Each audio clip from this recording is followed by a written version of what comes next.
Hello and welcome to World Insight with me, Tian Wei, coming to you live from Beijing on CGTN. We begin our program today with Chinese President Xi Jinping's big diplomatic tour, which started Thursday. President Xi Jinping's first stop is the United Arab Emirates, or the UAE. He will be the first Chinese head of state to visit that country in 29 years. He will also be making his fourth visit as President of China to Africa. Before we go to our panelists, take a look at this. The Chinese president's first trips abroad since March, first to the Middle East and then Africa. President Xi's first stop is the United Arab Emirates. There, he will meet with the Crown Prince and senior government officials. Ahead of his visit, President Xi published a signed article on two mainstream newspapers of the UAE. He praised the relationship and economic expansion in various areas, which included energy, industrial capacity, technology, financial cooperation, as well as people-to-people and cultural exchanges. He also said in the article that he looks forward to building a China-UAE community of shared future under the Belt and Road Initiative. Earlier this month, the 8th ministerial meeting of the China Arab States Cooperation Forum was held in Beijing. Both the BRI and 1+2+3 energy cooperation initiated by China have had visible progress in Arab states. After his visit to the UAE, President Xi will go on to Africa with stops in Senegal, Rwanda, South Africa, and Mauritius. His visits to Senegal and Mauritius will be the first by a Chinese head of state in 9 years, and his Rwanda visit will be the first by a Chinese president. In South Africa, President Xi will celebrate the 20th anniversary of the establishment of bilateral diplomatic relations. He will also attend the BRICS summit in Johannesburg. A Chinese foreign ministry official said during the 10th summit, talks between BRICS and African leaders will also be conducted for future collaboration. And in September, the 2018 summit of the Forum on China-Africa Cooperation is going to be held in Beijing.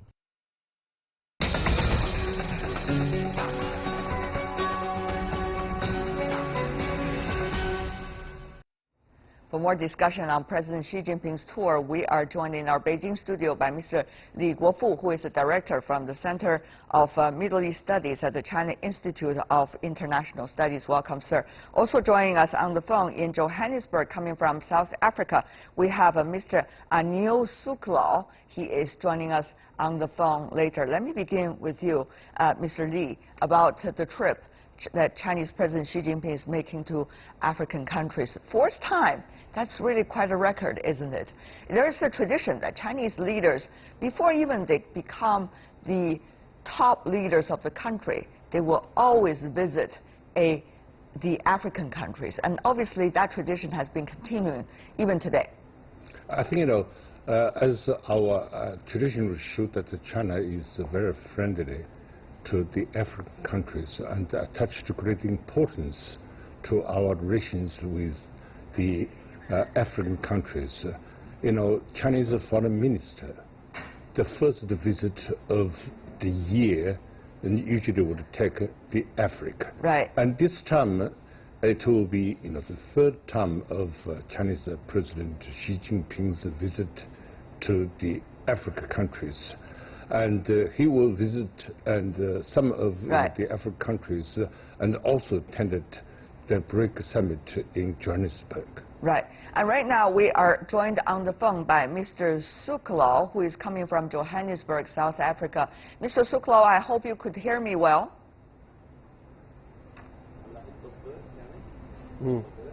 Can you hear me well, Mr. Suklaw? It seems that we have some problems getting through to our South African colleague. But for now, let me come back to you, Mr. Li, still about that. One of the things we notice about the African tour that the Chinese president is making, 4 countries, Senegal, Rwanda, South Africa, Mauritius. You could hardly tell the common grounds between these 4 countries. However, they are important countries in terms of geographical locations, and also they're the countries that the Chinese president has never been during his recent trips to Africa. So what does it mean that the Chinese president is determined to cover as many as possible the African countries and to talk to his counterparts on the African continent as much as possible? If you look at the location of these countries, you will see that, almost cover the whole African continent. And Senegal is, located in the west of the Africa. And Rwanda is almost, in the middle or center of the Africa. Then in South Africa, in the southern part of the Africa. So, though, these two, and would take, the president to almost, the whole of the Africans. It shows that, China, especially President Xi, gives very important in its relations to China's and bilateral relations with not only with these visiting countries, but the message is very clear that China attached great importance to developing our relations with the whole African countries. Well, we are waiting for our guest coming from South Africa to be available once again on the phone. Let me also introduce another guest coming from Dubai, Mr. Yunus Saif, who is a reporter and TV presenter at Dubai Media Corporated. Welcome, sir. Welcome to our program. It's a great pleasure to see you. Thank you very much. First of all, thank you for having me on your show and on this beautiful occasion. I would like to congratulate the people of China and ourselves on this historic visit. Now, when it comes to bilateral relations, I think this is what we are going to discuss today. Yes, not only that, but also beyond that, I guess. In a way, United Arab Emirates, UAE, having great trade partnerships with China. It is China that is the biggest trading partner of UAE for the year 2017. Bilateral trade, sir, besides the oil exchange, already reached about 53 billion US dollars or something related to that. That's really quite impressive, as a matter of fact. What do you make of the trade relations in terms of the overall quality of these bilateral relations? Well, trade relations in general between the UAE and China are very deep-rooted. If you go back, first of all, in 1990, our late ruler and the founding father of the UAE, His Highness Sheikh Zayed bin Sultan Al Nahyan, God rest his soul in peace, accompanied by His Highness Sheikh Mohammed bin Rashid Al Maktoum, UAE Vice President, Prime Minister and the ruler of Dubai, visited China for the first time. And this historic trip accelerated the UAE's emergence onto the world stage. And this greatly helped the development of the UAE-Chinese relations. Now, prior to the visit in 1990, now I'm going back before everything started, ties with China had just been established. A few years earlier, China opened its embassy in Abu Dhabi in April 1985 and its consulate in Dubai in November 1998. Once these ties were established, business and trade increased exponentially.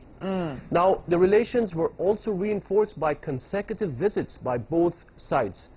His Highness Sheikh Mohammed bin Zayed Al Nahyan, Crown Prince of Abu Dhabi, and the Deputy Supreme Commander of the UAE Armed Forces visited Beijing again in December 2015, which was followed by another visit in May 2017 by His Highness Sheikh Abdullah bin Zayed Al Nahyan, the Minister of Foreign Affairs and International Cooperation. Now, fast forwarding today, these strong ties are very evident. If you look closer, as you can see, Chinese traders active in almost all segments of the market. You have a huge China Mall in Dubai that has been recently extended again, providing all kinds of goods and services to consumers in the UAE and the Middle East as a whole. And just a few kilometers down the road again, we have another China Mall in another emirate of the UAE called Ajman. So bilateral tourism is booming between the two countries. And as a matter of fact, Dubai's Department of Tourism and Commerce Marketing on Wednesday, just before the visit today, revealed that the number of overnight Chinese visitors has increased by 119% since 2014. It's really impressive. You look at some of the current numbers going on inside your country, Mr. Saif. If I could just jump into your conversation here, 200,000 Chinese actually are living and working in the UAE. That country alone, 200,000.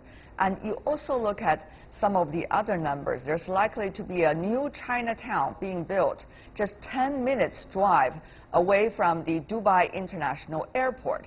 That is under construction and under planning for now. So that is once again going to be a very impressive. But not only that, the other way around too, I would assume, Mr. Li. I think, you know, and I have yes, been, of course. Now, Mr. Li, please, in Beijing. And I have been visiting, you know, Dubai and UAE for several times, and the very impression I have of the UAE, as you said, you know, it is a very open society. So you will see that, you know, some people would say that, you know, the Gulf states are very conservative. But exceptions, I believe that the UAE is very, you know, modern and very open societies. You will see, you know, the new buildings, new, you know, the malls or the airport. It is one of the largest, you know, in the Middle East. So I think, you know, as for, you know, the bilateral relations, as our, you know, the UAE friends has mentioned, it has developed very, you know, fast, and you know, especially of the bilateral trades, especially I think, you know, since you know the introduction of the Belt and the Road corporations. There are many, you know, the major projects like, you know, the Khalifa, you know, ports, colorful, you know, the industry zones, and some of, you know, the housing, the projects, and also, I think, you know, the new areas of cooperation in the energy, in not only, you know, the traditional, you know, the oil energy, but also, I think, you know, the new energy like solar energy, like, you know, some, you know, the renewable, the energies, and the clean water. You know, all these, you know, issues that, you know, the China's cooperation with UAE has achieved great, you know, achievements. It has. As a matter of fact, that's why the leaders are meeting and they're celebrating the next stage. But what about the next stage? What is it like to be? Today we have heard the news, Mr. Saif, that the UAE is issuing the first driver's license in Chinese for the very first time. And also, we have also heard that the Chinese construction companies are working on some of the major projects in UAE. At the same time, the Hyperloop, remember that kind of a new style of transportation? Hyperloop company, which has got a contract in UAE, is now also having its green card, shall I say, in China, to build that in China as well. So it seems that the two economies, while they are looking for new directions of development, they have found each other, some common ground, and some common aspirations. Mr. Saif.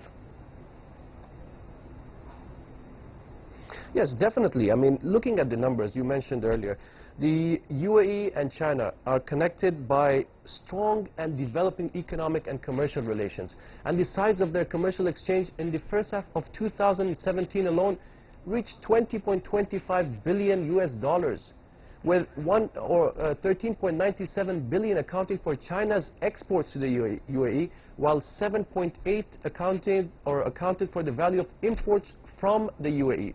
Now, so there is no doubt that this developing economic and commercial cooperation was achieved in an appropriate economic and investment-friendly environment, of course, and whose foundations were also established and strengthened by the leaders of both countries. Now, the record-breaking growth makes China Dubai's fastest growing source market and currently the fourth source market.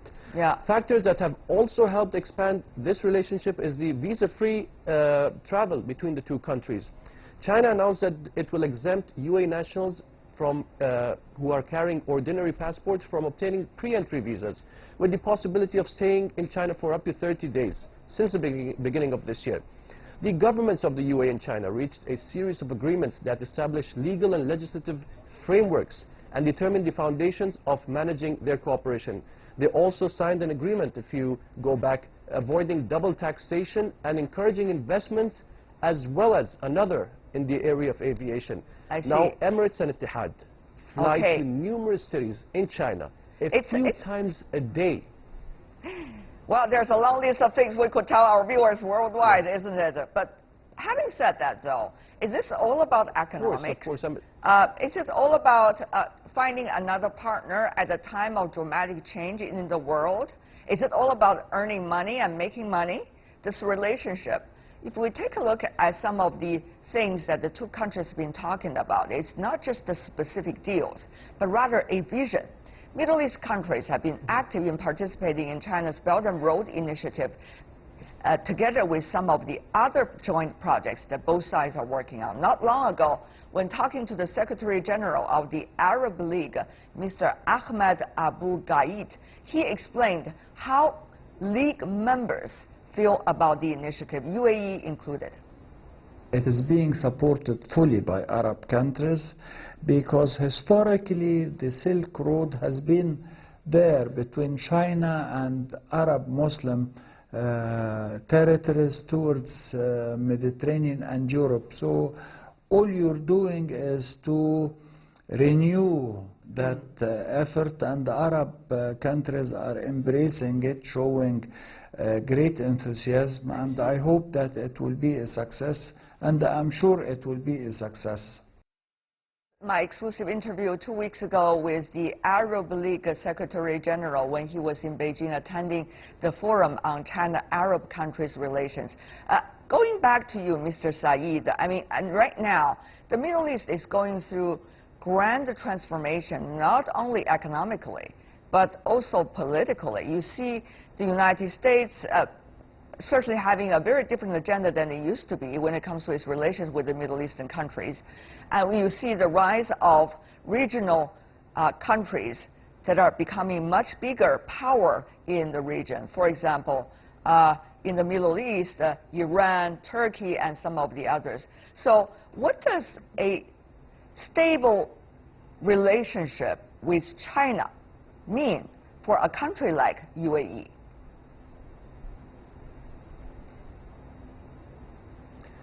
Well, of course, once we come into norms with China and in terms of relations and stuff, other countries are going to look at us as probably a new benchmark of peace, of trade, of good relations, of having no barriers between two governments and two people of two different countries who are quite far apart from each other.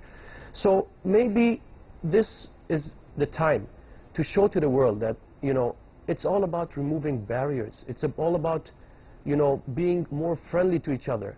Not only because of trade or tourism, it's just because of people of different nations being or becoming one. And this, in turn, happens because of trade, because of you have cultures meeting, because of cultures being understanding of each other. So I think the leaders of both countries are setting great examples, telling the people of the world that when it comes to relations, when it comes to understanding, we're all one at the end of the day. Okay. Mr. Li, of course, with the UAE, China and UAE are all transforming their economies. Earlier, the Chinese is trying to doing the structural reform, not necessarily concentrating on export, but also inside domestic consumption. The UAE is looking for ways of developing its economy, not just relying on oil, but many other different sources. So at the same time, politics in the region changed and beyond. So what does that mean, Mr. Li? I think, you know, it provided real opportunities for both countries to develop our bilateral relations. And I think we talked just now about, you know, the achievements economically. But I personally believe the most important between our two countries is, you know, the common understanding of, you know, our President Xi Jinping and also, you know, Crown Prince Zayed. And in our President Xi Jinping's article published, you know, yesterday, he made very clear that, you know, China and the UAE, especially the leaderships, they have shared this almost the same, philosophy, and also, the visions of developing our two countries. So one of his purpose to visit the UAE is to try to tap the full potentials of the two countries, how to bring more benefits to the people of the two countries. Thank you so much. Li Guofu and Yunus Saib, thank you so much. Really appreciate it.